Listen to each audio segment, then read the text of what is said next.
¿Qué tal, jóvenes? ¿Cómo están? Bienvenidos a la clase del día de hoy. Hoy estamos 11 de octubre del 2021. A ver, listo, ¿se me escucha bien? ¿No? Ahí no tenemos ningún problema. ¿Estamos bien? Sí, Todo bien, ¿Sí? profesor, profesor. todo ¿Todo correcto. bien? Sí, todo correcto. Listo. Vamos a presentar entonces el material a trabajar el día de hoy. Todos ustedes tienen este material, ¿correcto? ¿Sí? Semana número 22. ¿Estamos bien? A ver, confirmen. Profesor, estamos en el tema 10. Tema 10. Ya, primero confirmen ellos, por eso les decía, ¿no? Ahí está. Tema 10. ¿Estamos bien? Sí, profesor, ese es el tema. Ya, listos. Por eso le decía, primero vamos aquí a cotejar acá. Listos. Todos ustedes tienen el material en primer lugar. Es lo que yo quería que quedemos. ¿A alguien le falta el material? ¿Alguien por ahí? Nadie. Todos tienen el material. Listos. Ya. Entonces, al respecto de ese material, vamos a presentar el otro material. Ya. Entonces, un ratito. Entonces, tenemos aquí. Ajá.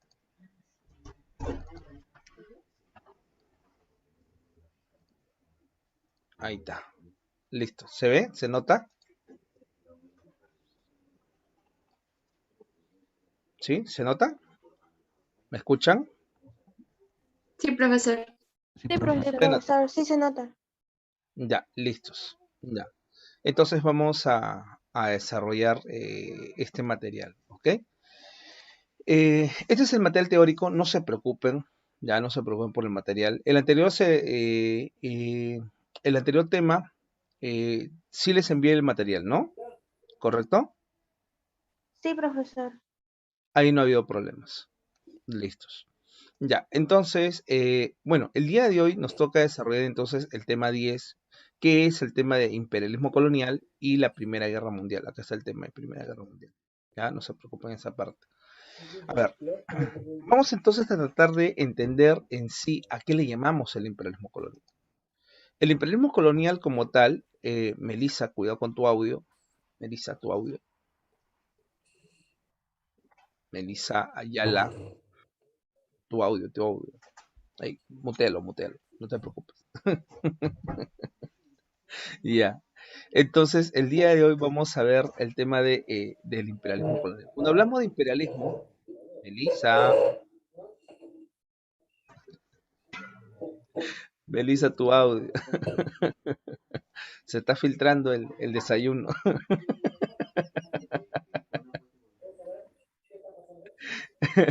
Ya, listo. ¿Me escuchan? Creo que sí, ¿no? Sí, ¿Listo? profesor. Ya, listo. Ya.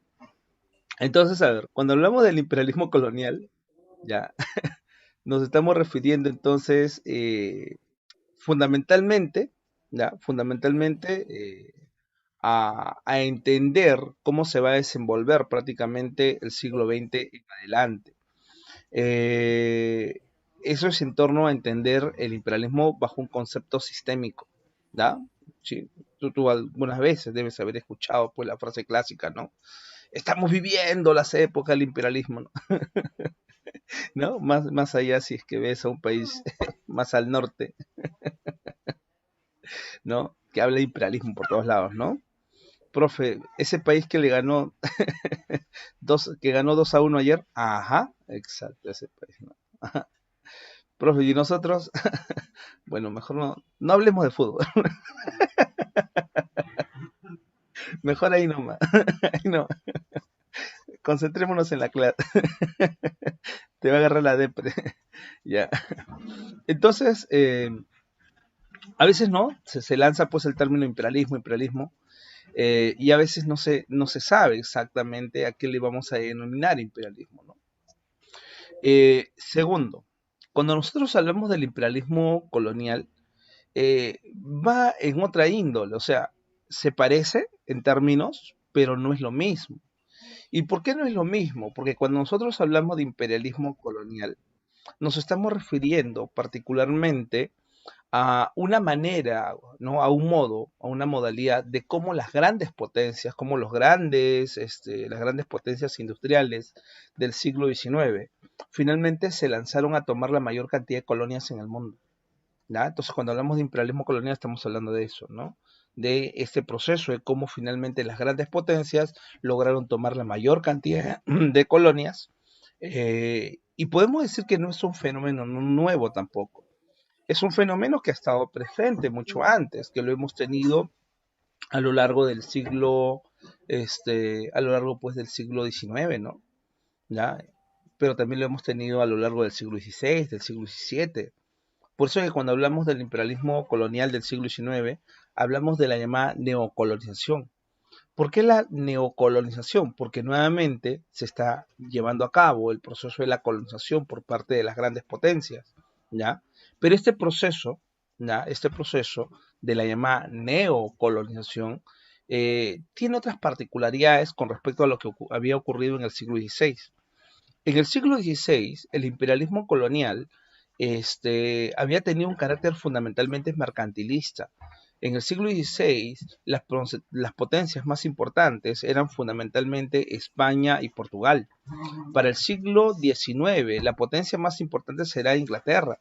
Le va a seguir Francia, le va a seguir en su momento pues la expansión pues de parte de los norteamericanos, más que tomar colonias, tomar algunos países bajo la forma de ¿cómo le llaman aquí? Bajo la forma del protectorado, fundamentalmente Centroamérica, ¿no? El caso de Puerto Rico, Cuba, ¿no? Pero también, pero también podemos decir que este imperialismo colonial nos está ayudando a entender el proceso de cómo se va creando las condiciones para lo que va a ser más adelante la Primera Guerra Mundial. ¿Ya? Entonces, las grandes potencias en este siglo XIX, ¿ya? ¿Ya? ¿Por qué nuevamente, ¿no? Neocolonización, porque Europa se ha lanzado nuevamente, fundamentalmente Europa, a la colonización. La primera colonización, recuerdan, es la del siglo XVI. ¿Ya? Profe, ¿España y Portugal dejaron de ser potencias coloniales? No, siguen teniendo colonias para el siglo XIX, pero ya no son las grandes potencias coloniales para el siglo XIX. Para el siglo XIX Inglaterra lo ha sobrepasado ampliamente. ¿Ok? Entonces, eso es lo que vamos a encontrar en el concepto, ¿no? Entonces, el concepto nos dice, estamos ante la neocolonización, estamos ante la expansión de las grandes potencias industriales a consecuencia de la necesidad de mercados. ¿Por qué hay necesidad de mercados por parte de las grandes potencias? Porque las grandes potencias para ese momento han logrado consolidar su industria y empiezan a producir en grandes cantidades, vender en grandes cantidades, han ido consolidando su mercado interno, pero hay un punto en el cual ya no solamente pueden mantenerse llevando a cabo a ver, nuevamente, Jesús y Melissa, por favor, sus audios, ciérrenlos, por favor. Es lo único que les voy a pedir. Ya, Jesús, Melissa, más que nada para no interrumpir a sus compañeros. Ya, entonces, como le decía, ¿no? Cuando hablamos pues del imperialismo colonial, estamos hablando de cómo las potencias han logrado consolidar su industria y ya no solamente pueden manejar pues la venta a nivel interno, ya no solamente pueden manejar aquí, ¿no? Su mercado interno, necesitan un mercado mayor, ¿ya? Por ejemplo, ¿no? ¿Ya? Vender en Asia, vender en África, en América Latina, ¿no? Entonces, entendieron que la manera de poder consolidarse, de obtener recursos, de obtener mercados, lugares donde vender, era hacerlo pues por la vía de la fuerza. Entonces, como contaban con una gran fuerza militar en ese momento, entonces decidieron hacerlo de esa manera. ¿Ok? Entonces, así se lanzaron al llamado imperialismo colonial. ¿Quiénes fueron los principales continentes en perder? Fundamentalmente fue Asia y África. ¿Ya? El continente asiático, el continente africano le fue sumamente mal en este proceso de expansión. Ahora, aquí tenemos la otra frase, ¿no? Según Lenin le llama al imperialismo la fase superior del capitalismo. ¿Por qué la fase superior del capitalismo? Se le llama fase superior porque finalmente Lenin ¿ya? Finalmente Lenin te está señalando que el capitalismo ha pasado por fases. La primera fase ha sido la fase mercantil, donde lo principal ha sido fundamentalmente la cuestión del crecimiento de la burguesía, la germinación de la burguesía, ¿no? Recuerda, ¿no? A través del impulso de la mercancía, a través, pues, aquí de la expansión europea, se logró consolidar ese gran capital. La segunda fase será la fase industrial, donde Europa se ha lanzado prácticamente a no solamente a llevar a cabo la gran producción, sino está impulsando diferentes industrias y prácticamente la urbe, la ciudad se va convirtiendo en el centro de todo. Y la etapa imperialista, Lenin señala que ha llegado a un punto en el cual prácticamente producto del desarrollo industrial, las grandes potencias se van a luchar entre ellas el control del mundo, ¿ya? Y eso lo que nos va a traer como consecuencia serán los conflictos entre las megapotencias, ¿ya? Entonces, él llama a eso el imperialismo, es la etapa en la cual se va a dominar de los diferentes territorios mediante la expansión colonial, se va a establecer los monopolios, si había un gran capital en el capitalismo mercantil, otro gran capital en el capitalismo industrial, el capital imperialista ya es un capital enorme, gigantesco. Ustedes recuerdan, a ver, ustedes recuerdan, ya, la semana pasada, no sé cómo hoy me parece, no me acuerdo de ahí muy bien. ¿Recuerdas que se cayó el WhatsApp? ¿Recuerdan? ¿Sí? Sí, profesor. Ya, recuerdan que se cayó el WhatsApp, se cayó Facebook, ¿no? Me parece que también ¿qué más? ¿Qué más fue? El Instagram, ¿no? El Instagram. Sí, sí, sí, sí, sí. ¿Sí? ¿Ya? Entonces se cayó todo eso. Pregunta, en un día perdió millones el señor el Mark Zuckerberg. Perdió millones, ¿no? Sí, sí. Sí. En un día. ¿Tú te imaginas haber perdido todo ese dinero tú en un día? Me quedo pobre. ¿No? ¿Ya? Entonces, imagínate, ¿no? Por eso te decía, ¿no? El día de hoy son millones. Entonces, imagínate lo que ha perdido en un día, ¿no? Entonces, esos son los millones que van fluctuando en este momento. Con esto de las redes sociales, prácticamente las empresas, ya que están pues en relación a todo lo que es la modalidad virtual. Jesús y Melissa, nuevamente sus audios, por favor. Ah, por favor, los dos. Ya. Entonces, imagínense, ¿no? En este contexto, pues, son millones los que mueven las empresas que están, pues, relacionadas a las redes sociales o a la virtualización de las clases, ¿no? El caso de Zoom es uno de los casos más emblemáticos durante el contexto del COVID. Entonces, eso es lo que vemos el día de hoy. ¿Ya? Ahora imagínate, ¿no? Imagínate los otros millones que se mueven en otras industrias, ¿no? Entonces, o inclusive el mismo fútbol, ¿ya? Pregunta, ¿Alianza Lima podría contratar a Messi? ¿Ah? No. ¿Sí? ¿La U podría contratar a Cristiano Ronaldo? No, pero No, ¿no? No, ¿Por qué no? Si es un jugador de fútbol, simplemente. no tienen plata, profe. Ah, profe, no tienen el dinero que requieren esas personas. Listo. Son millones. ¿Ya? Entonces imagínate, ¿no?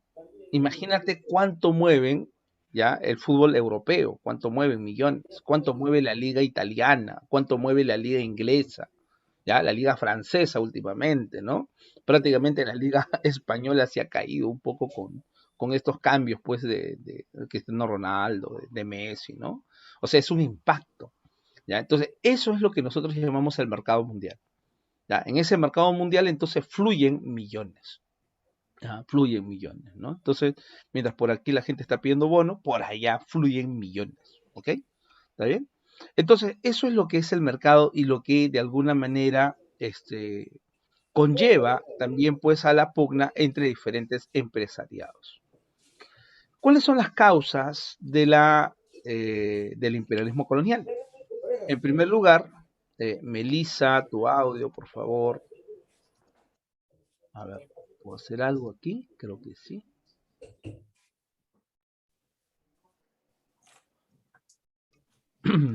No, no puedo hacer nada. No tengo más controles. Ya. Entonces, entre las causas tenemos, ¿no? Causas del imperialismo colonial, la consolidación de la segunda revolución industrial, nuevas industrias, como por ejemplo la industria automotriz, la industria siderúrgica, la industria en ese momento, podemos hablar de la industria química, ¿no? Entonces ha habido grandes avances, además de lo que ya venía del siglo XVIII, que era el caso pues de la industria textil, ¿no? Entonces, prácticamente las nuevas máquinas del siglo XIX han repotenciado la industria que ya existía en el siglo XVIII. Entonces, de esa manera, hay una mayor necesidad por parte del empresariado, tanto de recursos, el control de determinados mercados, ¿no? ¿Qué mercado, profe? El mercado asiático, el mercado africano, ¿no? El mercado latinoamericano. Y en ese proceso hay la necesidad de expandir el capital financiero. O sea, si tú tienes un gran capital, ese gran capital se tiene que mover, pues, ¿no? Tú no lo vas a esconder, no lo vas a meter pues en una bóveda y que ahí se reproduzca, no, se tiene que mover. Y así como se mueve ese gran capital, también, ¿no? Producto de las fluctuaciones en el mercado, lo puedes perder, ¿no? Si no, pregúntale al señor Zuckerberg.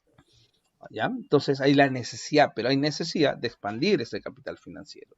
Y también hay la necesidad, pues, de formar estos grandes monopolios empresariales. ¿Qué es eso, profe, los monopolios? La concentración del mercado. Ah, no, espérate, no. Ya. Melissa, Ayala Guamán, tu audio, un favor. A ver, Profesor Lisa, buenas. Profe, Un favor, ¿puede apagarle el audio a Melissa Ayala? Listo. A ver, a Jesús también. Listo. Ya, gracias. Listo. Entonces, sí, no se preocupe, no se preocupe. No, no estoy buscando culpables. El objetivo es que, más que yo, ya, más que tu profe tenga algún problema, ¿no? Sino, en conjunto, el objetivo es que todos escuchen la clase. Ahora sí, ¿se me escucha bien? Sin mayor problema. Ya no hay mayor interferencia, ¿no? Profesor. Sí, profesor. Sí, profesor. Listo. Gracias. Entonces, esas son las causas que de alguna manera nos ayudan a entender este proceso llamado imperialismo colonial.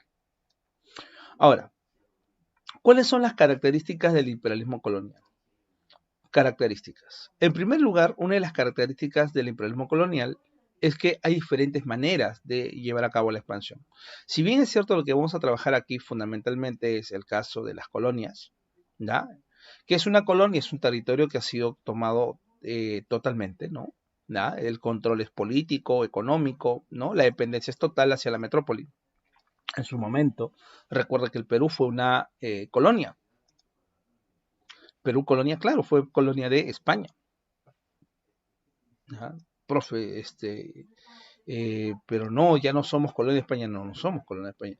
Aunque hay gente el día de hoy que reclama, ¿no? ¿Ya? ¿No? Sale a marchar, ¿no? Cada fin de semana señalando el fraude y saca la cruz de Borgoña, ¿no? Sí, se identifica con los españoles. No sé qué pasa en su cabeza ya. Pero la cuestión es que en su momento Perú fue una colonia, fue colonia de España. Eso es dependencia económica y política, es una dependencia total. En cambio, el protectorado es diferente. ¿Ya? No es que este territorio en el protectorado le pertenezca a ese otro país, no. En el protectorado lo que ocurre es que determinado país tiene serios problemas, no puede autogobernarse, los conflictos interiores son demasiados para poder enfrentarlos. Entonces, en ese momento lo que necesitan, ¿qué cosa es? Lo que necesitan entonces es momentáneamente un país entre comillas que lo gobierne. ¿Ya? Entonces, ese otro país dice, yo no te voy a invadir, ¿no? sino que yo te voy a proteger cuando tú ya estés sumamente, disculpe la palabra, pero cuando estés sumamente ya maduro, ¿no? Para poder tú hacerte cargo de tu propio territorio, entonces en ese momento te voy a dejar libre, ¿ya? Entonces ahí está, protectorado. Otra manera, profe, es el enclave o la concesión. Es lo más conocido, ¿no? O sea, no tomo el territorio como colonia, no el control directo, no llevo a cabo el protectorado, no hay una ocupación militar, entre comillas, porque tengo que buscar pues que se tranquilicen las cosas en ese territorio. No, lo que hago es un enclave o concesión. ¿Y qué es el enclave o concesión? Tiene determinado recurso natural y hay que aprovechar pues ese recurso natural. Profe, ¿cómo podemos aprovechar ese recurso natural? Llega un contrato, ¿no? Sí, y establezco un contrato con el Estado y lo que me importa no es todo su territorio, sino su recurso, ¿ya? Si tiene oro, entonces vamos a concesionar el oro. Si tiene plata, vamos a concesionar la extracción de plata. Total, ese Estado no tiene la suficiente inversión, tampoco tiene el empresariado que pueda dedicarse a ello, entonces yo extranjero lo voy a hacer, ¿ya? Tiene gas, ¿no? Y también, ¿no? Puedo llegar pues aquí a una concesión, ¿no? Entonces, eso es el enclave, tomar el control de un determinado recurso natural, ¿ok? Y por aquí dice la legitimación. Claro, si en el siglo XVI la legitimación había sido, yo no te estoy invadiendo, me preocupa tu alma, esa era la justificación, ¿ya? Yo no te invado, me preocupa tu alma. La legitimación en el siglo XIX será, yo no te estoy invadiendo, ¿ya? Yo no te estoy invadiendo. Me preocupas como mundo civilizado.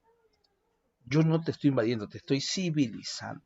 Quiero que me entiendas así, ¿ya? Entonces, ese es el llamado rol civilizador del hombre blanco. Como gran parte de los países en ese momento que estaban en un gran proceso de desarrollo tecnológico, científico, estaban posicionados fundamentalmente en Europa y son ellos los que están lanzando a tomar la mayor cantidad de colonias en el mundo. Entonces se entiende que ellos son el mundo civilizado y lo que están haciendo es civilizar el mundo. A esto se le llama también el darwinismo social, ¿no? Entre comillas, el más fuerte es el que se va imponiendo. Darwin nunca dijo eso, ¿no? Pero de esa manera lo van a legitimar con el tiempo, debido pues a la misma ocupación de este extranjero y el dominio que va a ejercer sobre India, sobre no sé, sobre Marruecos, Argelia, en fin. Va a haber hasta cierto punto una aceptación por los países que son pues colonias, que son protectorados, o inclusive donde funcionan esos enclaves. Ya va a haber un acuerdo, la población al final lo va a aceptar. ¿Por qué? Porque se va a proceder a un proceso denominado la alienación. ¿Por qué? Porque si hasta antes era el extranjero el que te invadía, el que legitimaba todo esto bajo el llamado rol civilizador, ahora es la propia gente de esos territorios la que dice, es correcto, es correcto. Ese es el mundo civilizado. ¿Cómo vas a entender que gente de mi zona, ya, de mi pueblo, va a ser gente civilizada? No, el mundo civilizado son ellos. Correcto, correcto. La manera de pensar, la manera de hacer cosas, debe ser como lo hacen ellos, porque eso es civilizado. ¿Ya? ¿Cómo es posible que haya gente que haya votado de tal manera? ¿Cómo es posible? Nos está retrasando. Mira cómo habla. Mira cómo, ¿no? Cómo se dirige. Mira cómo viste. No puede ser. No, no, no, no, no. Hay que ir hacia el mundo civilizado. ¿Sí? ¿Conoces a gente así? ¿Sí? Profe, ya suave, profe. ¿Qué tiene con mi tío? Ya. Fraude, fraude. Ya. Ahora, vamos a ver las características de las llamadas potencias coloniales. Cuando hablamos de las potencias coloniales, ¿no? Las potencias coloniales, ¿quiénes son? Tenemos a Gran Bretaña, ¿no? Tenemos a Gran Bretaña durante la llamada era victoriana entre 1837 y 1901. Gran Bretaña se va a transformar en la primera gran potencia colonial de esta época, ¿Ya? Si te preguntan, la primera gran potencia colonial de esta época, Gran Bretaña. Era victoriana. Durante esa era victoriana, Gran Bretaña tomó una gran cantidad de colonias. ¿Ya? Tenemos por aquí un mapa. Acá está, este mapa. Profe, ¿qué es esto de aquí? Mira, por aquí. Dice, estas son las posesiones coloniales. Esto que está de rosadito, ¿qué dice? Profe, no lo leo muy bien. Dice posesiones británicas. Lo que está bajo el control de Gran Bretaña. Gran Bretaña solamente es esto aquí en Europa. Ya, solamente es esto. Pero mira todo lo que Gran Bretaña tiene, además de su territorio. Tiene Canadá, tiene Egipto, tiene Sudán, tiene la Unión Sudafricana, India, Australia y así. ¿Qué es eso, profe? Esta es la gran expansión colonial por parte de Gran Bretaña. Profe, los franceses también, profe, claro, los franceses también. Esto es Francia, pero también esto es para Francia, esto también para Francia, ¿sí? Profe, entonces todos se han lanzado a tomar la mayor cantidad de colonias, claro. Pero la primera gran potencia de ese momento es claramente Gran Bretaña. Entre las colonias más importantes y protectorados, claro está, vamos a encontrar el caso de India. India es una colonia, ¿ya? En el caso de India, por ejemplo, en el año de 1857 se produjo una gran rebelión. India era colonia de los británicos desde el siglo XVI, XVII, ¿ya? Del siglo XVI, XVII era colonia británica. ¿Y qué ocurrió, profe, con India? Al interior de India había gente que había colaborado hasta cierto punto con los británicos, ya para poder articular el gobierno de India. Pero en determinado momento aparece un movimiento nacionalista, que son los cipayos, ya que serían aquellos que en ese momento están liderando una suerte de lucha anticolonial, y que terminó en 1857, no solamente con la derrota de los cipayos, sino con sus cuerpos expuestos de esta manera. Profe, ¿qué es esto, profe? Sus cuerpos detrás de cañones. Ese fue su castigo. Motivo, profe, recuerda que en el caso de India, ya, así como en diferentes pueblos, hay algunas creencias, ya, que están muy presentes y que el objetivo en el caso de India aquí es dar un golpe psicológico también sobre la población. Ejemplo, ya, vamos a poner un ejemplo. Pero esto simplemente los eliminaron y se acabó. No, no es así.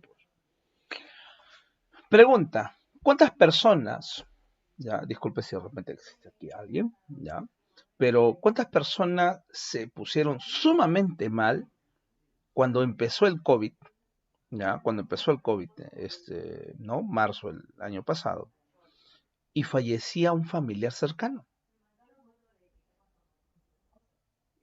Y se pusieron mal no solamente por la muerte de su familiar, no solamente porque se lo llevó el COVID, sino ¿por qué? ¿Por qué más? ¿Mm?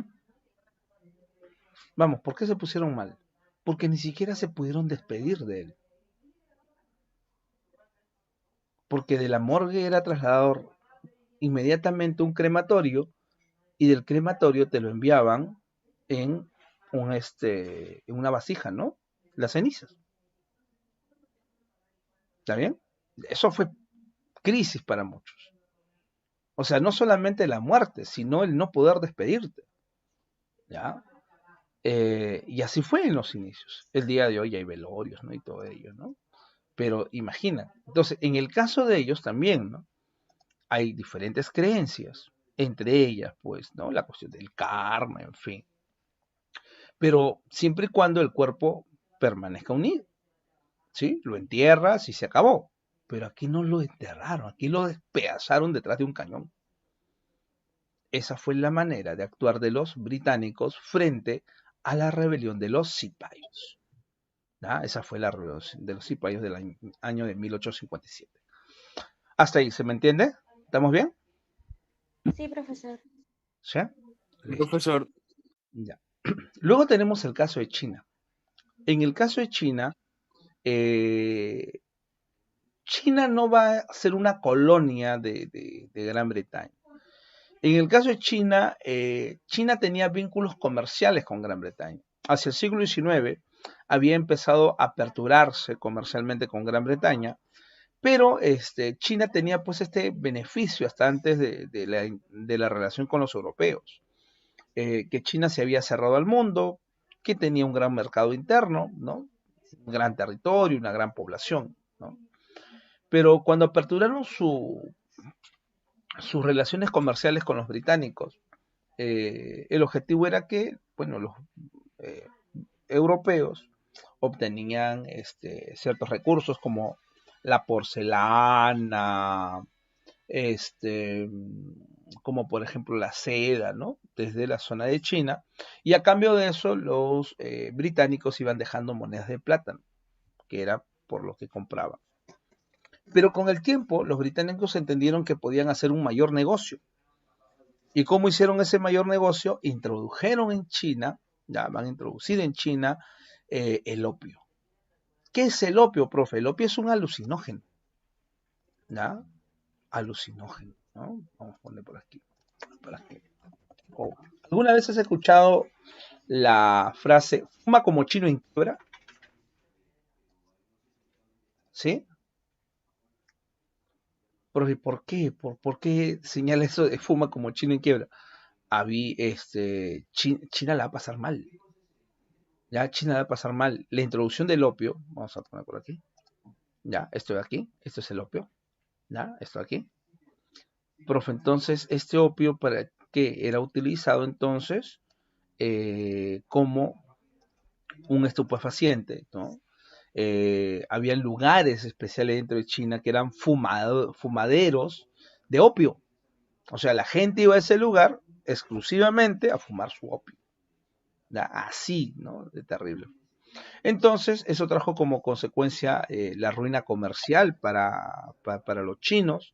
Mucho de la plata que debía haberse quedado en China, al final nuevamente se iba, producto de la compra del opio. A tal punto que China va a prohibir el comercio del opio. ¿Ya? Prohíbe el comercio del opio, ¿no? Su población, principalmente sus funcionarios, habían estado muy pendientes de este producto que habían introducido los europeos. Entonces, finalmente, ante la prohibición, ya inmediatamente Gran Bretaña ya va a aducir que esto no se puede hacer, va a haber conflictos, hay problemas. Pero bueno, China tiene autodeterminación, puede en su territorio establecer lo que más le convenga.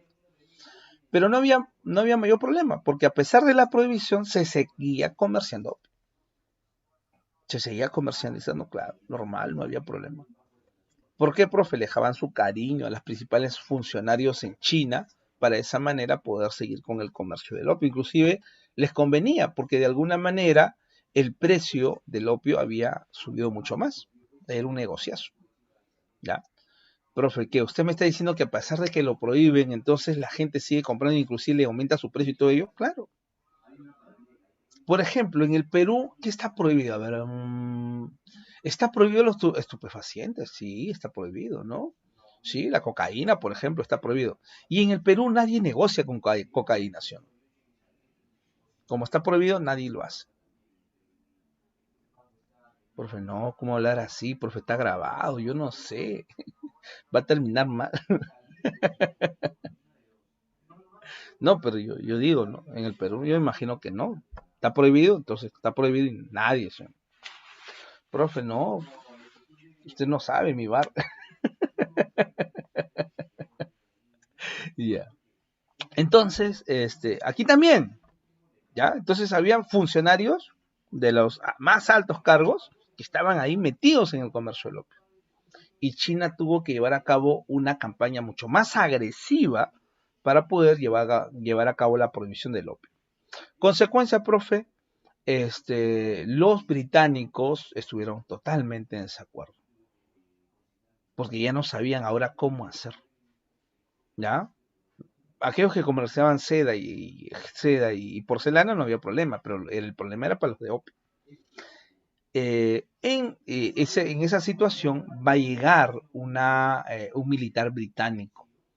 Y el militar británico va a decir, bueno, la corona británica va a comprarle toda su mercancía, a pesar que sabía que tenían opio. Sí, pero la corona británica no nos va a pagar por nuestro opio. No te preocupes. Le dicen, la corona británica te va a comprar todo. Ya, todo, tu embarcación con todo lo que tienes dentro. Toda tu mercancía va a ser comprada por la corona británica. Ya, toda tu mercancía. Profe, ¿y eso para qué? Espérate. Después le dijeron, a los chinos le dijeron, bueno, señores, los mercaderes le dijeron, señores, pueden destruir la mercancía y el opio, disculpen, ¿no? Que lo hayamos tratado de vender, ustedes han triunfado. Y los chinos destruyeron, ¿ya? Ese opio hecho prácticamente harina, lo van a echar pues al río y de esa manera, o al mar, y de esa manera entonces se deshacían de ese recurso. Consecuencia, profe, la corona británica ahora aduce, ¿ya? Señala a la corona británica que los chinos han destruido mercancía de la corona británica. Profe, pero les habían dado permiso, ¿sí? ¿Hay algún documento? No hay documento de por medio. Simple, profe, pero la palabra, no, documento. Y eso va a ser utilizado como pretexto para que Gran Bretaña le declare la guerra a China. Profe, pero ¿y los comerciantes de opio lo que han perdido? Les van a pagar. ¿Que la corona británica les va a pagar? No. Tendrá que pagar a aquellos que van a perder la guerra. ¿Y quién crees que va a pagar todo eso? Vamos. ¿Quién crees que va a pagar todo eso? ¿Quién? China. Claro. ¿Ya? Entonces, negocio redondo para los comerciantes, negocio redondo para la corona británica, y así, entre 1839 a 1842, se da la guerra del opio. Los ingleses, además de ello, toman el control de Hong Kong como una colonia, a través del Tratado de Nankín, toman el control del puerto de Shanghái. O sea, si ya China tenía serios problemas hasta antes de esto, ya económicos, imagínate después de la guerra del opio, le va peor. Y le va tan mal a los chinos que muchos chinos están buscando salir, escapar de la pobreza en ese momento. Pregunta, ¿cuál podría ser una salida? Profe, subir las embarcaciones, pues. Hay que subir a las embarcaciones. Embarcaciones. Claro. Muchos chinos buscando escapar de la pobreza subirán a estas embarcaciones y así encontraremos al modo chinos coolies. Claro, por ejemplo, ¿no? Ya, no solamente llegaron al Perú, por si acaso, llegaron a diferentes localidades en el mundo, pero también llegan al Perú. Y ahí están los coolies. Vamos al caso sudafricano. Sudáfrica había sido invadido por parte de los holandeses primero, ¿ya? Los holandeses. A los colonos holandeses se les llama los Boers, ¿ya? Los colonos de los Boers. Pero Sudáfrica es un lugar muy importante para Gran Bretaña, ya es un lugar importante para Gran Bretaña, para poder mantener su gran control comercial en la zona de la ruta de Egipto hacia la zona del sur del África, hacia el Índico, ¿ya? Es un lugar importante el que tiene que controlar Gran Bretaña. Por ende, este territorio sudafricano será la causa del enfrentamiento de la guerra de los Anglo-Boers, los ingleses y los Boers, los colonos holandeses, entre 1899 y 1902. Por ¿qué está ocurriendo? Estamos viendo entonces los enfrentamientos coloniales ya entre las mismas potencias. Otra potencia colonial importante será Francia, que durante el Segundo Imperio Napoleónico entre 1848 y 1870 se convirtió en la segunda gran potencia colonial. Entre sus colonias más importantes están Indochina y Argelia, pero no son las únicas, ¿ya? No son las únicas. Tenemos el caso de Japón, Japón de la era Meiji. Japón de la era Meiji, profe, claro, Japón de la era Meiji. Profe, pero Japón se hace industrial, claro, y como se hace industrial necesita cada vez una mayor cantidad de colonias. José Antonio, tu audio. Gracias. Entonces, y quien va a pagar los platos rotos, profe, va a ser fundamentalmente ¿quién? China. China va a perder. ¿ya? China aparte. Alemania. Alemania también, pero Alemania tiene una particularidad, como lo habíamos señalado en el tema de las revoluciones industriales. En el caso de Alemania, Alemania está llegando tarde al proceso de industrialización, de unificación política. En 1871 se ha unificado, ha nacido el Segundo Reich, que es el Segundo Reich, el segundo gran imperio alemán. Ese segundo gran imperio alemán estará presente hasta la Primera Guerra Mundial, por ejemplo, ¿no? El cráneo, ¿no? Aquel que había sentado las bases de este proceso de la expansión colonial alemana, será el señor Otto von Bismarck, el canciller de hierro, ¿ya? Y podemos señalar que en el siglo XIX se convocó, por ejemplo, al Congreso de Berlín. Congreso de Berlín donde las diferentes potencias se sentaron a repartirse el África. ¿Ya? El África será repartido como si fuera una torta de cumpleaños. ¿Quién convocaba esto, profe? Alemania. Acá está, ¿no? Entonces acá está Bismarck dividiendo de alguna manera el África. Y el África quedaba dividido de esta manera. Posesiones para el Reino Unido, todo lo que ves de verde, para Francia, para Portugal, para España, Alemania, Bélgica, Italia y el Estado Libre de Abisinia, que más adelante va a ser constantemente asediado por los italianos, ¿no? Profe, entonces el África repartido, profe, ¿por qué? Recuerda, por su bien, por su bien. Como África es uno de los continentes más golpeados económicamente, ¿no? Donde de alguna manera falta desarrollo civilizatorio, entonces Europa lo está civilizando. Entonces deben entender que lo están haciendo por su bien. ¿En realidad lo están haciendo por eso, profe? No, lo están haciendo por recursos, lo están haciendo por el mercado africano. Entonces, la consecuencia de todo esto es que, si bien es cierto, gran parte de las potencias coloniales han ido avanzando, pero el mercado que han obtenido, por más grandioso que sea, no es suficiente. Necesitan un mayor mercado. Profe, ¿y dónde van a conseguir ese mayor mercado? Bueno, ya el mundo ha sido repartido. Habrá que hacer un nuevo reparto del mundo. El problema es que voy a chocar con otra gran potencia. ¿Ya? Una cosa es chocar, pues, no sé, con China, con Sudáfrica, ¿no? Con India. Y otra cosa es chocar con Gran Bretaña, con Francia, con Japón, con Estados Unidos.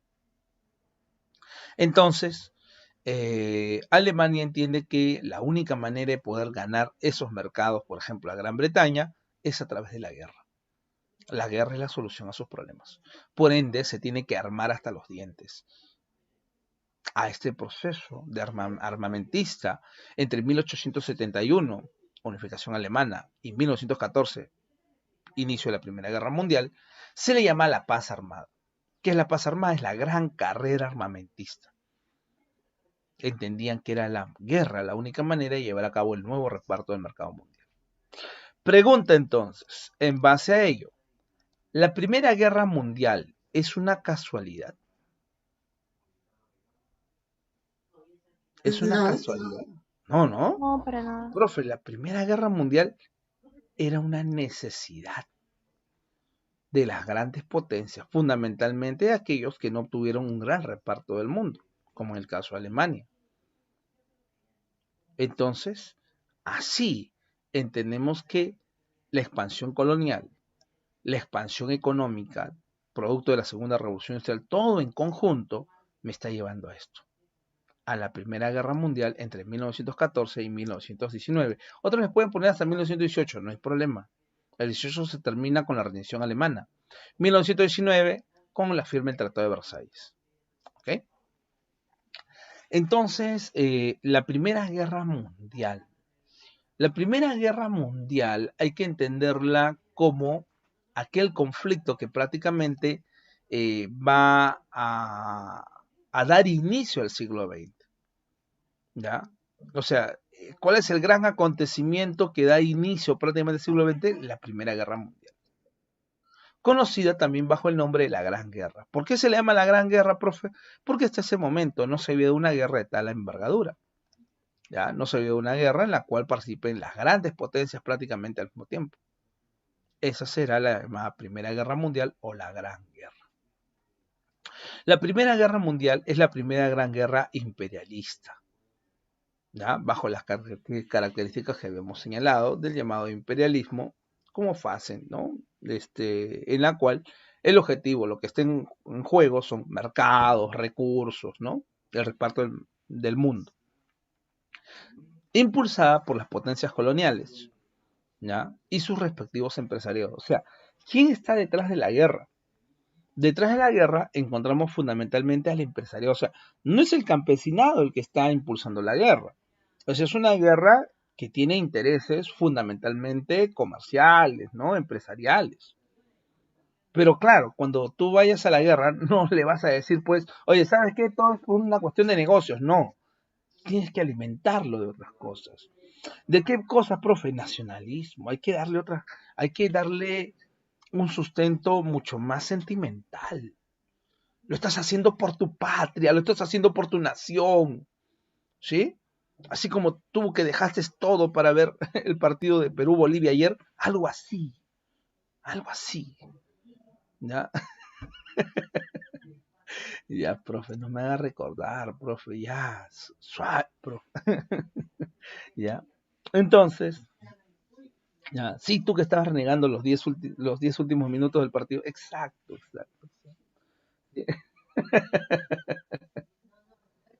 Ya. Profe, entonces, qué malo el profe. Ya. Entonces, esta Primera Guerra Mundial es una guerra que tiene por objetivo, dice, ¿no? Con el objetivo de llevar a cabo un nuevo reparto del mercado mundial. Cuando decimos un nuevo reparto del mercado mundial es porque el mundo ya había sido repartido. La guerra lo que va a hacer es llevar a cabo un nuevo reparto del mundo. Al final, la guerra va a traer como consecuencia que se afiancen algunas potencias y algunas potencias prácticamente salgan sumamente golpeadas de esta Primera Guerra Mundial, que serán de alguna manera las consecuencias para entender la Segunda Guerra Mundial. ¿No? Por eso que algunos dicen que en las consecuencias de la Primera Guerra Mundial vamos a encontrar las causas hacia la Segunda Guerra Mundial. Ahora, ¿cuáles son las causas de la guerra? Primero, el llamado afán imperialista. Cuando hablamos del afán imperialista, estamos hablando de la necesidad por parte de las potencias de obtener el control de materias primas, recursos naturales, de mercados y mano de obra barata. ¿No?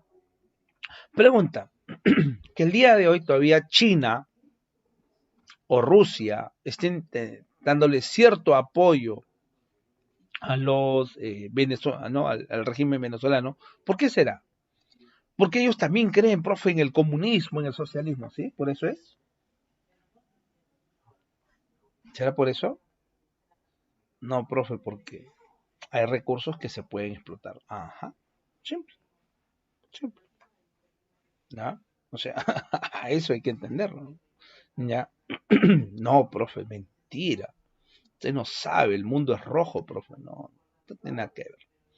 Entonces, hay necesidad por parte de los países potencia obtener el control de mayores recursos, de mercados como lugares donde voy a poder vender todo aquello que estoy produciendo industrialmente, y mano de obra barata, ¿no? En esos países colonias, en esos países protectorados, en esos países semicolonias también se le puede llamar a países de repente que son independientes políticamente, pero que económicamente no, pues no, son dependientes, son exportadores de piedras, ¿no? Algo así. Entonces, también en esos lugares hay mano de obra barata, ¿no? También en esos lugares hay mano de obra. Profe, no, ¿cómo va a decir eso? Profe, claro, y tiene que ir de la mano de la investigación, de la parte pues educativa. O sea, si ese país no investiga, si en ese país hay carencia educativa, ¿ya? Entonces es mucho más fácil explotarlos. Pues.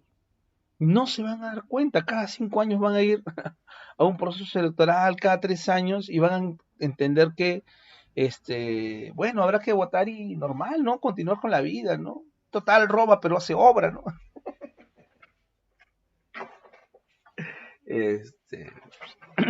profe, ya. ¿Está hablando de algún país en especial? No, no, te estoy diciendo un ejemplo, nada más, nada más. Ya, entonces, en esos lugares hay mano de obra sumamente barata. Ya, sumamente barata. Entonces, eso también está en juego, profe. También está en juego. Sí, sí, sí, también. Aplacar el desarrollo del movimiento obrero internacional. Bueno, es uno de los objetivos, ¿no? O sea, hacia los años de 1850 es interesante el desarrollo del movimiento obrero internacional. Ya, es muy interesante. La Segunda Internacional Obrera ha logrado congregar a dirigentes obreros de diferentes localidades: Alemania, Rusia, Italia, Francia, España, americanos. O sea, es la época, si te dicen, ¿no? ¿Cuál es la época de mayor apogeo del desarrollo del movimiento obrero internacional? Es la segunda mitad del siglo XIX y hasta la Primera Guerra Mundial. ¿Ya? Hasta la Primera Guerra Mundial. Solamente hasta ahí. Motivo, profe, la guerra tenía como objetivo romper esa unidad internacional. Hasta ese momento se decía, ¿no? El obrero internacional, ¿no? Quien está detrás de la guerra son los grandes empresarios. Si esta guerra se inicia, nosotros no tendremos nada que hacer. Al final no ocurrió. Al final el movimiento obrero se va a quebrar. Entonces la guerra también en esa parte funcionó, profe. Claro, también la guerra en esa parte funcionó. ¿Ok? ¿Qué más? Tenemos la formación de alianzas militares. ¿Qué alianzas militares, profe? Tenemos la Triple Alianza. ¿Qué es la Triple Alianza, profe? Es la alianza de las potencias encabezadas por Alemania. ¿Ya? También está Austria-Hungría, también es Italia. ¿Ya? También conocido bajo el nombre de las potencias centrales. Esta es la llamada Triple Alianza. ¿Ya? Triple Alianza, las potencias centrales. Esto fue lo primero que se formó. ¿Eh? Lo primero que se forma en Europa es la Triple Alianza. Alemania, ¿por qué, profe, lo encabeza? Alemania es la que quiere expandirse, dominar, hegemonizar Europa en ese momento. ¿Contra quién, profe? Contra Gran Bretaña, contra Francia, fundamentalmente.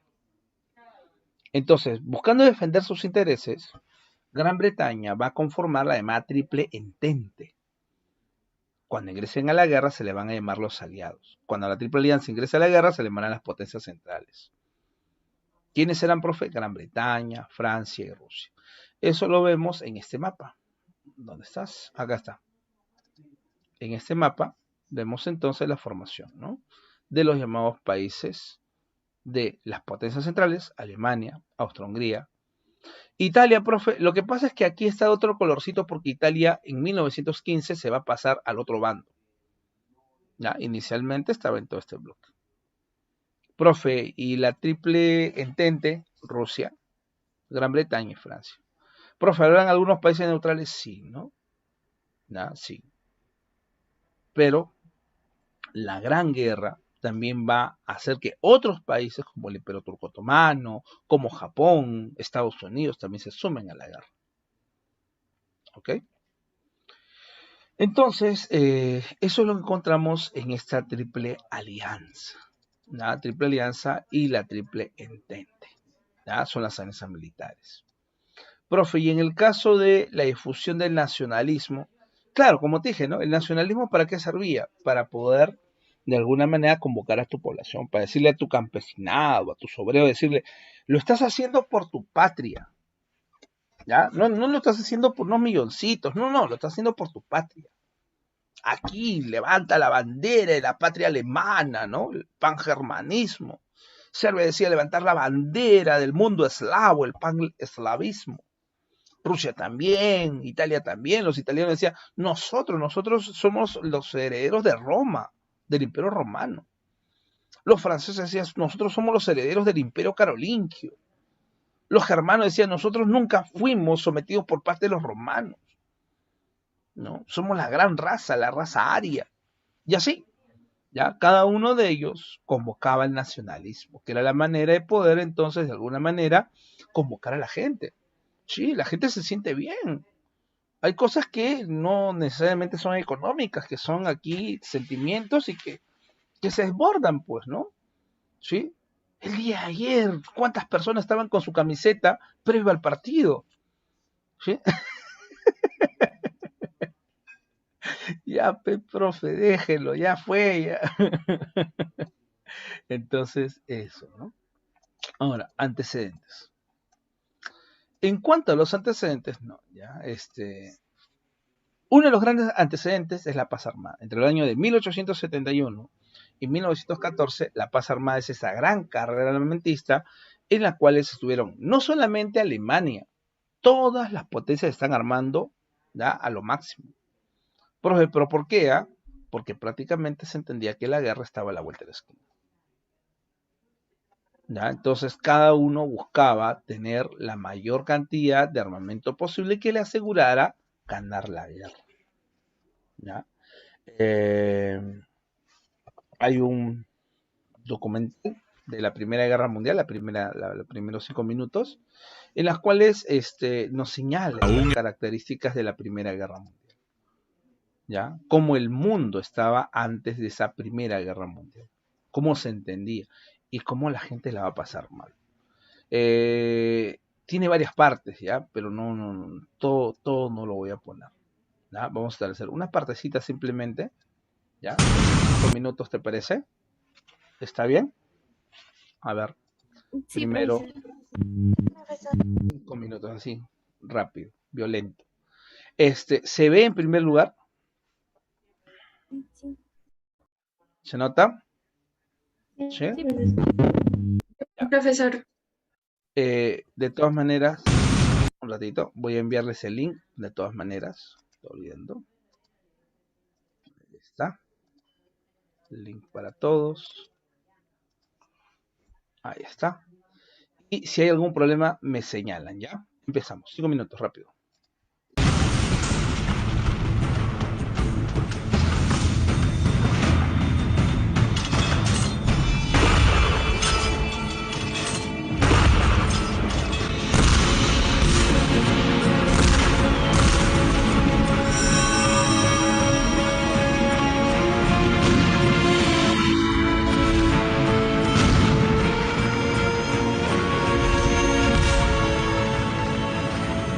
Francia, 1918. Durante 4 años, los camarógrafos de todas partes del mundo arriesgaron sus vidas para filmar estas imágenes. A veces recreaban las escenas después para preservarlas en nuestra memoria. Mejoramos sus imágenes con color y sonido.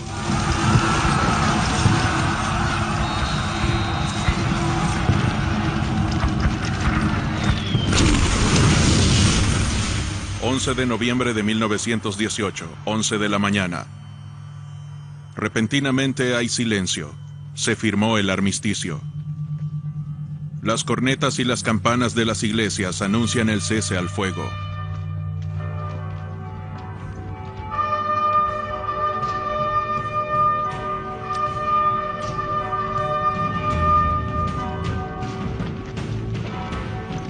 Momentos antes asesinan al soldado raso George Lawrence Price, un canadiense. Es el último de los soldados caídos en la guerra.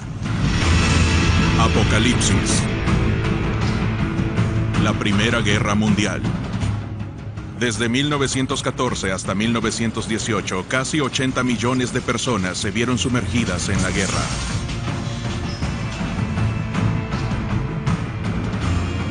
$10 millones de soldados murieron, cegados por las balas, destrozados por las bombas, incinerados, famélicos, devorados por las ratas y los piojos. Sucumben ante las epidemias que prosperan en la miseria.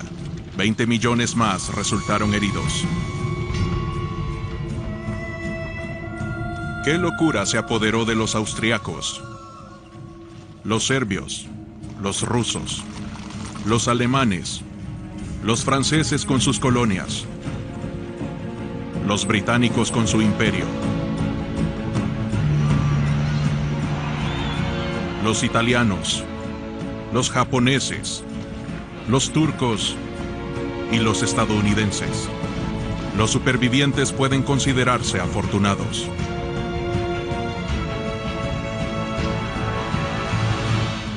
Pero perdieron su juventud.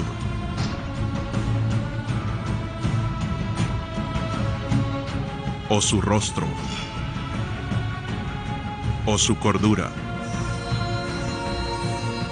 ¿Cómo se desató esta furia en el mundo? Episodio 1. La furia. En 1914, ¿quiénes son los hombres de este periodo tan despreocupados y sin embargo tan cerca de la guerra? Muchos de ellos son campesinos, apegados a sus tierras, sus tradiciones y sus religiones. Se sienten seguros. Pasó casi medio siglo desde el último gran conflicto europeo. Los adinerados disfrutan del verano hermoso de 1914.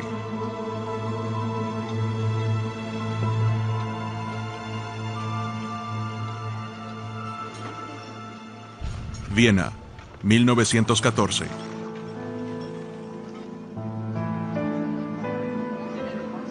El gran escritor Stefan Zweig recuerda la capital del Imperio Austrohúngaro.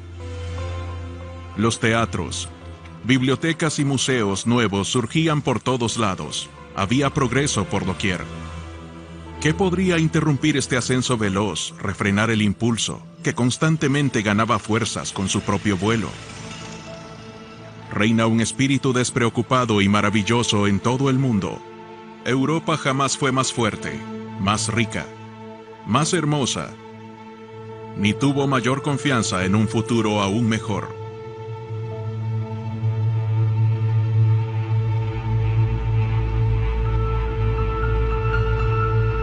Aún es la Belle Époque de principios del siglo XX, pero no para todos. Los obreros trabajaban el doble de horas que los actuales, pero ganaban solo la mitad.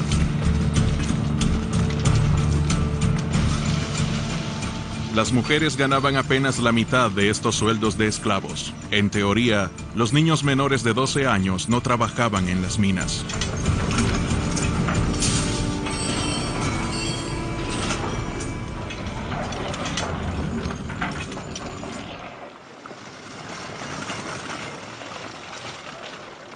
En Francia, Jean Jaurès es el gran líder de la clase obrera.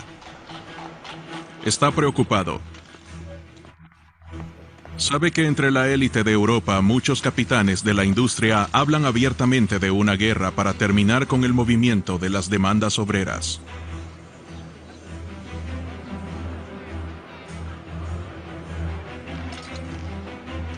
Jaurès escribe: su sociedad violenta y caótica, incluso cuando intenta buscar la paz, lleva la guerra en su interior, al igual que las nubes de lluvia llevan la tormenta. La carrera armamentista es muy buena para los negocios. Las grandes potencias europeas se preparan para la guerra. Su servicio militar interminable entrena a los hombres para la guerra.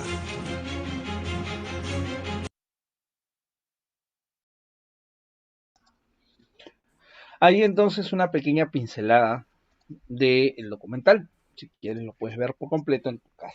¿Ya? No hay ningún problema. ¿Ya? Hasta ahí. ¿Estamos bien? ¿Se entendió entonces este proceso de la paz armada? Sí, profesor. ¿Sí? Ya. Entonces, la paz armada viene a ser esta carrera armamentista, ¿no? Entre las grandes potencias. Recuerda que todos se están armando, o sea, no solamente es el caso de Inglaterra, ¿ok? Pero al mismo tiempo, como decía, también el documental, estamos en plena época de la bella época, ¿no? La bella época. ¿Y qué es la bella época, profe? Es la época del afrancesamiento, es la época en la cual finalmente Inglaterra, Francia son el baluarte más importante de la cultura, y en este caso fundamentalmente París. ¿Ya? Es la moda parisina de la época, es la época en la cual se entiende que el desarrollo científico y tecnológico nos ha llevado pues a esta paz, a esta suerte de crecimiento que nos permite entonces augurar un mejor futuro. Y en realidad, detrás de todo ello, lo que estaba ocurriendo era la loca carrera armamentista, pues entendía que tarde o temprano se iba a dar inicio entonces a la Primera Guerra Mundial. ¿Ok? ¿Qué más? Estamos también ante la gran crisis marroquí entre 1905 y 1911. Crisis marroquí, profe, de 1905 y 1911, sí. ¿Y qué es la crisis marroquí, profe? También es otro antecedente, o sea, en Marruecos tempranamente casi se desata la guerra. Profe, ¿qué tenía que ver Marruecos aquí? Marruecos era colonia tanto de los franceses como de los españoles. ¿Y quién quería también tener participación en esta zona de Marruecos? También lo quería los alemanes. Entonces, las pugnas por el control de territorios en Marruecos entre los alemanes, los franceses y los españoles casi tempranamente nos lleva a la Primera Guerra Mundial para 1911. Otro antecedente son las guerras balcánicas.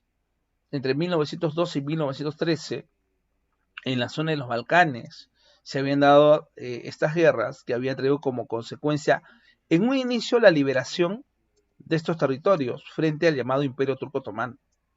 Hasta antes de 1900, ¿ya?, el Imperio Turco Otomano contenía todo este otro territorio.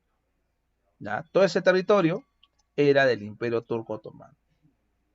O sea, el Imperio Turco Otomano tenía el control también de los Balcanes. Pero, finalmente, los diferentes territorios en los Balcanes, ¿ya?, van a llevar a cabo su proceso de lucha contra el Imperio Turco Otomano. Así entonces se van a formar reinos, como el reino de Rumanía, Serbia, de Bulgaria, ¿ya? Y a través de estas guerras balcánicas, por ejemplo, en 1912, lograron afianzar su independencia. Pero hacia 1913 las cosas se iban a ir agudizando. Motivo, profe, porque si bien es cierto, estábamos ante los problemas de los Balcanes, ¿no?, el problema de los Balcanes era mayor, porque también había pugna entre el reino de Serbia y el reino de Rumanía. ¿Ya? Enfrentamiento entre Serbia versus Rumanía. Versus Bulgaria, digo. Entre Serbia y Bulgaria. Entonces no va a ser una casualidad que cuando se inicie la guerra, cada uno vaya aquí a aliarse con el bando contrario al que esté, pues, tanto Serbia como Bulgaria. ¿Qué más? En 1913, aprovechando los enfrentamientos entre Serbia y Bulgaria, por ejemplo, por la hegemonía en esta zona, entonces la zona de Bosnia-Herzegovina fue invadido por los austríacos. Los austríacos logran hacerse el control de este territorio. Y dentro del territorio de Bosnia-Herzegovina va a haber un lugar en especial que se llama así, se llama Sarajevo. ¿Y por qué será tan importante Sarajevo? Vamos, ¿por qué será tan importante Sarajevo? Porque es ahí donde van a matar ¿a quién? Al archiduque Francisco Fernando, ¿no? Dándose inicio prácticamente a la guerra. ¿Ya? Entonces, aquí tenemos antecedentes. Ahora, también habría que señalar que antes de la guerra habían problemas entre las mismas potencias. ¿Ya? ¿Qué problemas, profe? Rusia, Austria-Hungría y el Imperio Turco Otomano e Italia, los cuatro quieren el control de los Balcanes. Los cuatro quieren esto. El Imperio Otomano quiere retomar los Balcanes. Austria-Hungría quiere los Balcanes. Rusia quiere su salida al mar Mediterráneo Oriental a través de los Balcanes, una salida directa. Italia quiere el control de los Balcanes. Los Balcanes son una zona sumamente conflictiva. ¿Qué más? Alemania y Gran Bretaña se están pugnando quién tiene la hegemonía europea. Francia y Alemania vienen de lo que ha sido la guerra franco-prusiana. En 1871, Alemania le ha arrebatado a Francia un territorio que se llama Alsacia y Lorena. Entonces, ¿qué quiere decir esto? Que previo a la Primera Guerra Mundial ya habían cuestiones que prácticamente incidían sobre la posibilidad de la guerra. Entonces, la posibilidad de la guerra lo único que necesitaba era un detonante, un pretexto. Y el pretexto será el asesinato del archiduque Francisco Fernando, heredero al trono austriaco, por un grupo serbio-nacionalista denominado Mano Negra. Serbio-nacionalista, pero profe, ¿pero por qué un grupo serbio-nacionalista? Lo que pasa es que el grupo serbio lo que quiere es que Austria-Hungría aquí no deje Bosnia-Herzegovina. ¿Ya? Entonces, como quiere que deje Bosnia-Herzegovina, lo que va a hacer el Reino de Serbia, ¿qué cosa es?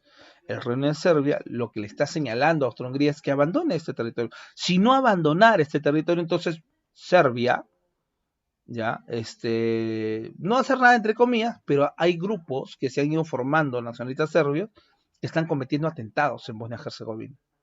Están tratando de cansar a los austrohúngaros para que abandonen el territorio de Bosnia-Herzegovina. ¿Ya? Entonces es eso. Entonces ahí tenemos. Entonces, el asesinato de Francisco Ferrando, inclusive inicialmente, no es un gran problema. Inicialmente se dan los funerales, pero al poco tiempo, después de la muerte aquí de los funerales de Francisco Fernando, Austria-Hungría entiende que este hecho hay que sacarle el mayor provecho posible. Austria-Hungría Austria-Hungría le demanda a Serbia y le dice: Serbia, tú estás detrás de la muerte de Francisco Fernando. No, pero yo no. Sí, tú estás apoyando a la gente de Mano Negra. Oye, Mano Negra, ese grupo ha actuado en Bosnia-Herzegovina. Y si actuaron en Bosnia-Herzegovina, ahí deben seguir estando. Entonces atrápalos ahí. No, le dice Austria-Hungría, tú los estás protegiendo. No, pero entrégamelos. ¿Qué te voy a entregar si no sé dónde están? Bueno, hagamos esto.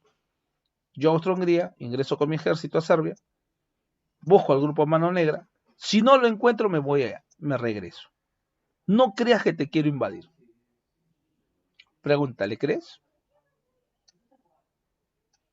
Vamos, pregúntale, ¿crees o no? No, ¿Ah? No. Entonces, Serbia entendía que Austria-Hungría lo quería invadir. Serbia le dice que no. Austria-Hungría le declara la guerra a Serbia. Pero Serbia no está sola. Consecuencia, Rusia le declara la guerra a Austria-Hungría. Rusia le declara la guerra a Austria-Hungría. Profe, ¿por qué? En defensa de Serbia.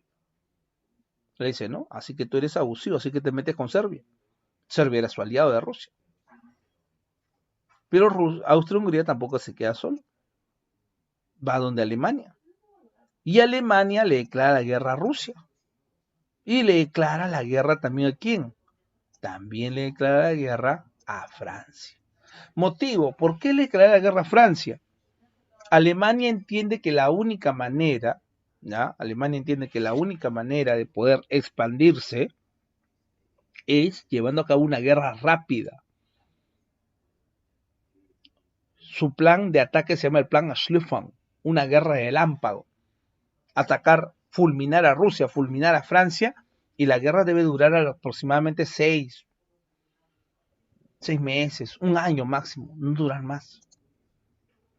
Bueno, es lo que se propone de alguna manera Alemania. Que lo logre es otra cosa muy diferente. ¿Ok? Entonces, por eso decimos que el pretexto será la muerte de Francisco Fernando y al mismo tiempo el detonante. Entonces, en cuanto al proceso, ya en la guerra, ya tenemos a la Primera Guerra, o también se le llama la Primera Guerra de Movimientos. En el frente occidental, Alemania desata el llamado plan Schlieffen, que te decía que consistía en el ataque en dos frentes, atacar a los franceses y atacar a los rusos. Con el objetivo de llevar a cabo la invasión sobre Francia, Alemania llevará a cabo la invasión a Bélgica. Bélgica era un territorio particular, era un territorio que se le denominaba territorio neutral. Los diferentes países habían llegado a la coincidencia en el siglo XIX que ese país no debía entrar en conflicto y que se iba a respetar su neutralidad. Bueno, Alemania no respetó esa neutralidad, invadió Bélgica, porque entendía que era la manera mucho más fácil de poder llevar a cabo la invasión sobre los franceses. En ese momento Gran Bretaña entra a la guerra. O sea, si te preguntaran, ¿no? ¿Cuándo entra la guerra de Gran Bretaña? Ante la invasión a Bélgica. ¿Qué hizo Francia en ese momento? Francia establece su línea de defensa, cercos, alambrado con púas. Profe, ¿por qué el alambrado con púas, cercos? El objetivo es evitar que pasen los alemanes. Recuerda que para ese momento lo único que tienes es fuerza aérea y fuerza terrestre.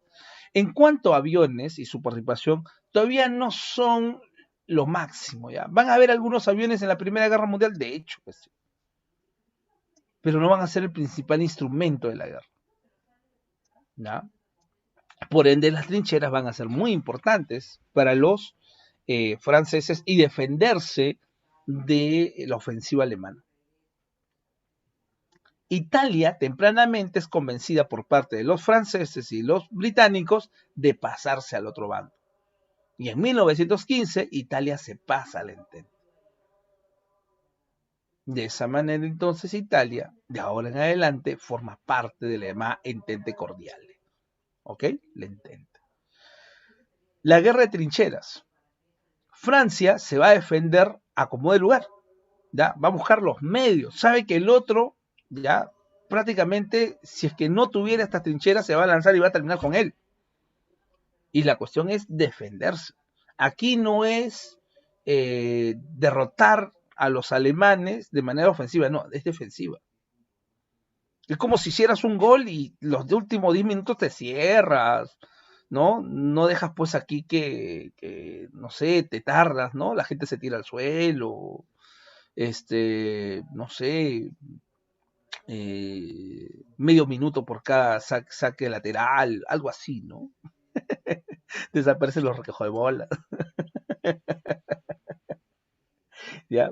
Entonces, por más ya sólido que sea Alemania, entonces le va a ser pues difícil, ¿no? Le va a ser difícil a Alemania poder terminar con los franceses. Y el problema será para Alemania, porque mientras más dure la guerra, estará mucho más desgastado. Y no podrá de alguna manera aquí lograr el gran triunfo, ¿no? Entonces eso es lo que va a hacer Francia. En la primera batalla de Marne, Francia logra derrotar a Alemania, es una derrota defensiva nuevamente, ¿no? Logra la victoria en la batalla de Verdún, ¿ya? Entonces, en Verdún se da el enfrentamiento mucho más extenso, esta Primera Guerra Mundial, casi 10 meses, 11 meses de enfrentamiento. Y al interior de la batalla de Verdún vamos a encontrar la batalla de Somme, que es considerada la batalla más sangrienta de la Primera Guerra Mundial, donde vamos a ver la utilización por parte de los británicos por primera vez del carro de guerra. ¿Ya? Hasta antes, por ejemplo, todavía se seguía utilizando caballería. ¿Ya? Poco a poco se va a abandonar ello, no solamente por la gran cantidad de bajas de personas, sino también de caballos. Entonces, mientras los franceses logran contener a los alemanes, Rusia va a tratar de aprovechar el momento para lanzarse sobre Alemania. Y Rusia se va a invadir y termina invadido. Le va mal a Rusia. Batalla de Tannenberg, batalla de los lagos Masurianos. Y en el mismo frente oriental, Japón entra a la guerra. ¿Y por qué Japón entra a la guerra? Lo que está buscando Japón es tomar el control de las colonias alemanas. Alemania está en ese momento en una guerra enfrascado contra todos en Europa y ha descuidado sus colonias en la zona del Pacífico. ¿Qué es lo que hace Japón? Le declara la guerra y de pasada se queda con sus colonias. ¿Quién más entra a la guerra? El Imperio Turco Otomano. Entra a favor de la Triple Alianza, a favor de Alemania. ¿Y por qué? Porque también el Imperio Turco Otomano lo que quería no solamente era recuperar los Balcanes, sino inclusive recuperar Egipto, que estaba bajo el control de los británicos. Entonces así ingresarán los otros más a la guerra. Alemania quiere derrotar a Inglaterra, donde Inglaterra es fuerte, en el mar. Será la guerra marina. Alemania versus Inglaterra. ¿Cómo terminó esto, profe? Combate en Jutlandia. En Jutlandia, Alemania derrota finalmente, ¿ya? Inglaterra derrota finalmente a Alemania y logra consolidar su predominio marítimo. Sigue siendo la primera potencia marítima Inglaterra. Ante ello, entonces, decide Inglaterra bloquear en ese momento a los alemanes, hacer un cerco sobre Alemania, evitar el ingreso de suministros, hacer colapsar la economía alemana. Ese es su objetivo. Pero Alemania va a responder. ¿Y cómo va a responder Alemania? A través del contraataque submarino.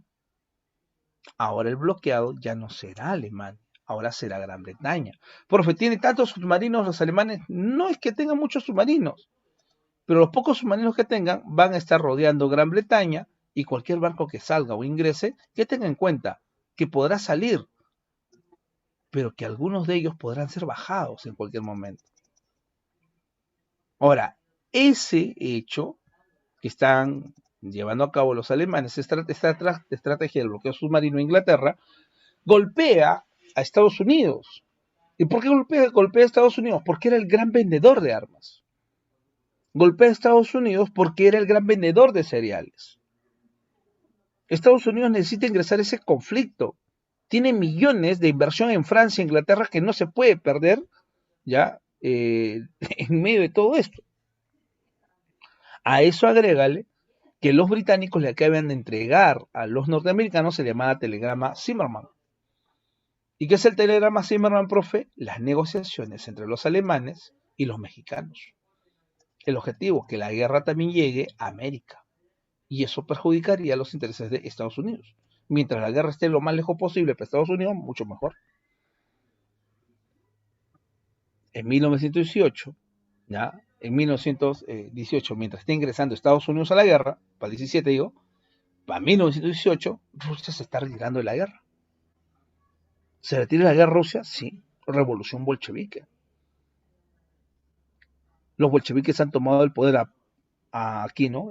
Ante la crisis de Rusia, los rojos, los socialistas han tomado el poder y son los que van a firmar el llamado Tratado Brest-Litovsk, con la cual Rusia se retire de la guerra. Eso sí, este Tratado Brest-Litovsk de Rusia la firmó con Alemania y a cambio de eso, Rusia le cedía territorios a Alemania. ¿Por qué hace eso Rusia? Porque es la única manera de consolidar su revolución socialista. El retiro de Rusia le conviene también a Alemania.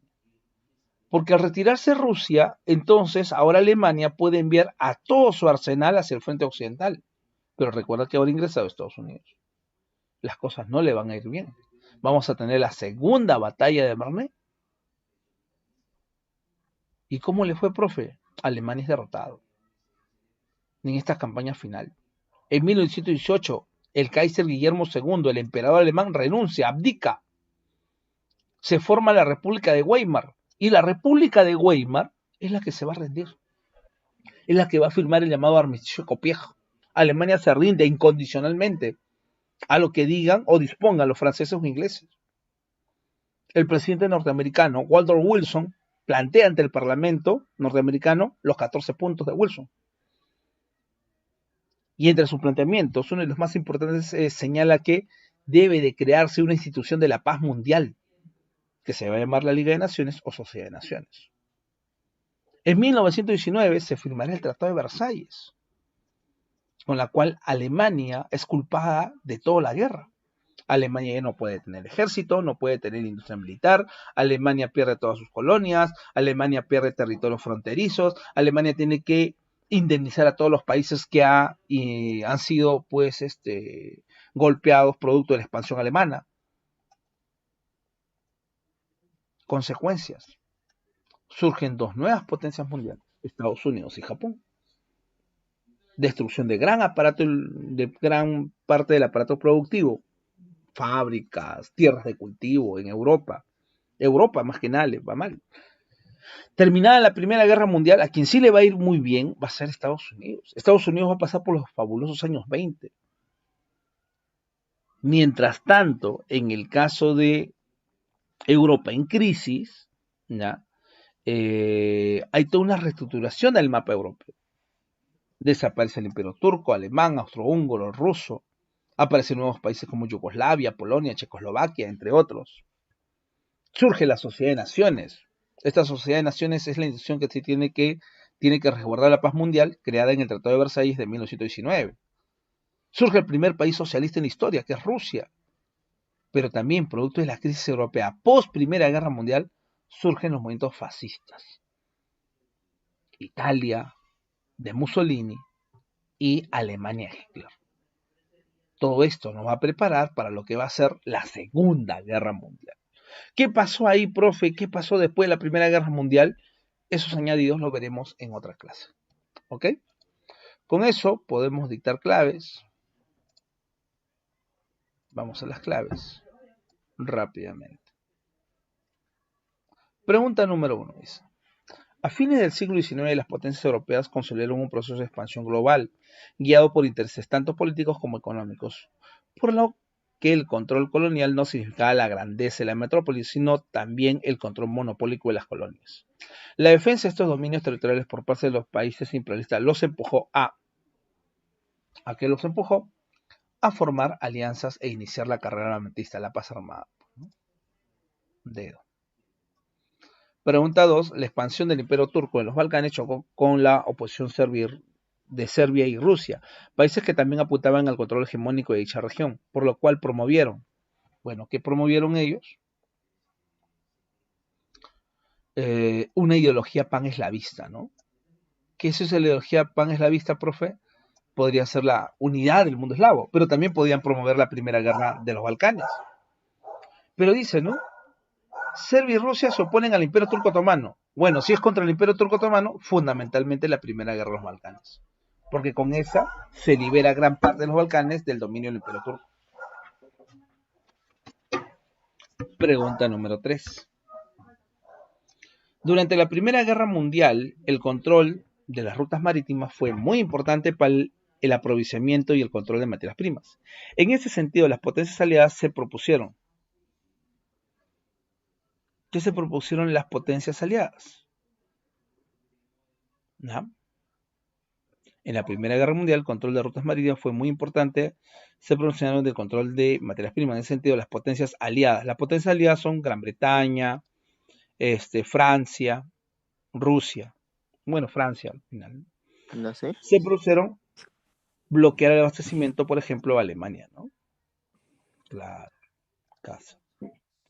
4. En enero de 1918, el presidente Woodrow Wilson propuso los 14 puntos. Estos se proponían con el objetivo de preservar la paz y evitar el nuevo conflicto. ¿Ya? Un nuevo conflicto. Se debía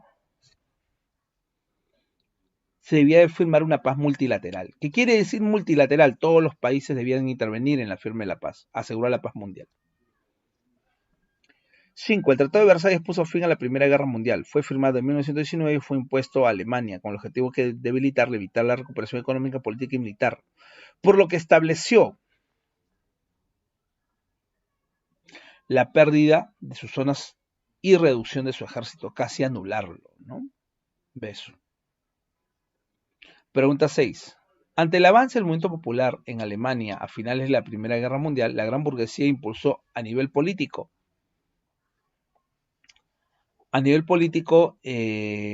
ante el avance del movimiento popular en Alemania a finales de la Primera Guerra Mundial, la gran burguesía impulsa a nivel político, organización colectiva con obreros, golpe de Estado, el reconocimiento del Kaiser, conciliación con obreros, el golpe de Estado burgués, ¿no?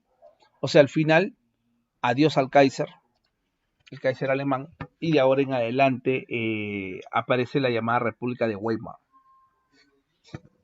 7. La hecatombe poblacional y el problema social generado tras la Gran Guerra demuestra claramente que dicho conflicto fue contrario a los intereses principalmente de obreros y campesinos, ¿no?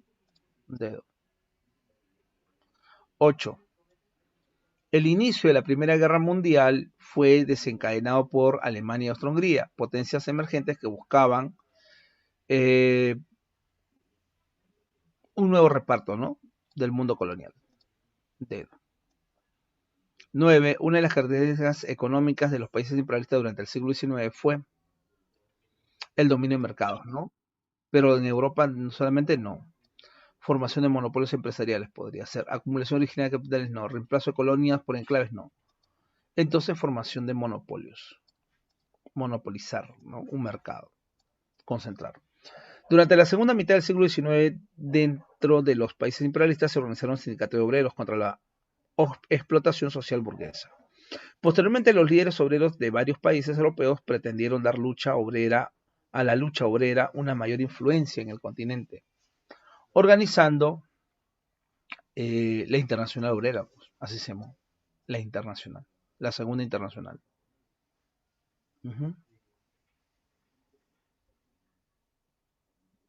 11.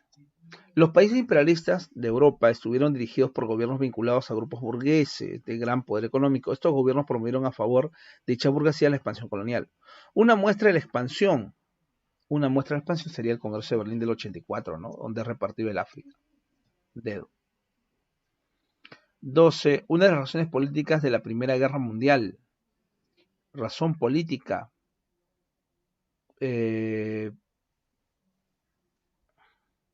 Determinar el gobierno que dirigía la relación internacional de Europa, no. Establecer la nación que poseía colonias, materias primas y mercados.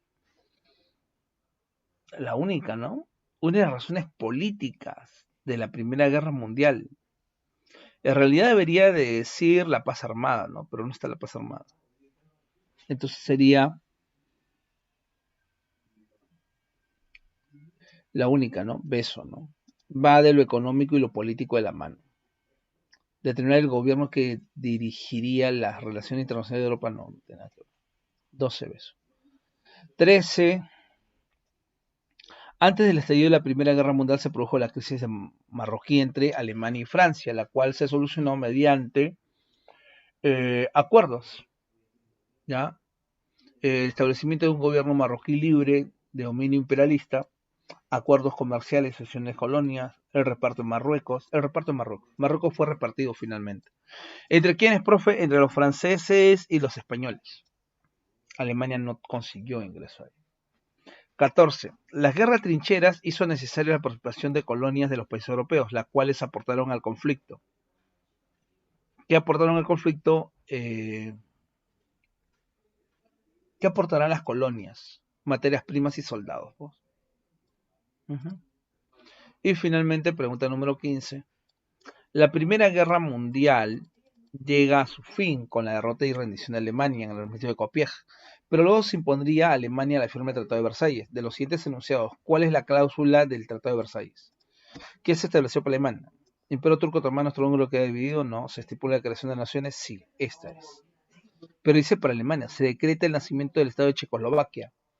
No, pero Francia recupera las provincias de Alsacia y Lorena. Esta es mejor. Si bien es cierto, la vez es correcto, pero eso no es para Alemania. Dice, ¿no? De los siguientes enunciados, ¿cuál es la cláusula del Tratado de Versalles? Francia recupera las provincias de Alsacia y Lorena. A ver.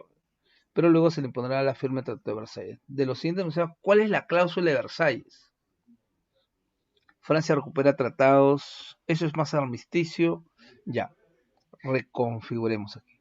Se estipula la creación de la Sociedad de Naciones. Si es solamente el Tratado de Versalles, es la Sociedad de Naciones. Si es armisticio de Copiapó más Tratado de Versalles, es recuperación de Alsacia y Lorena. ¿Ya? Pero es solamente el Tratado de Versalles. Beso. Creación de la Sociedad de Naciones, que debía ser dirigido por franceses e ingleses. Ellos debían de resguardar que no hubiera una nueva guerra. Listo. Eso sería todo. Y nos vemos la próxima semana. Cuídense. Chau. Muchas gracias, profesor. Cuídese. Que tenga un buen día. Gracias.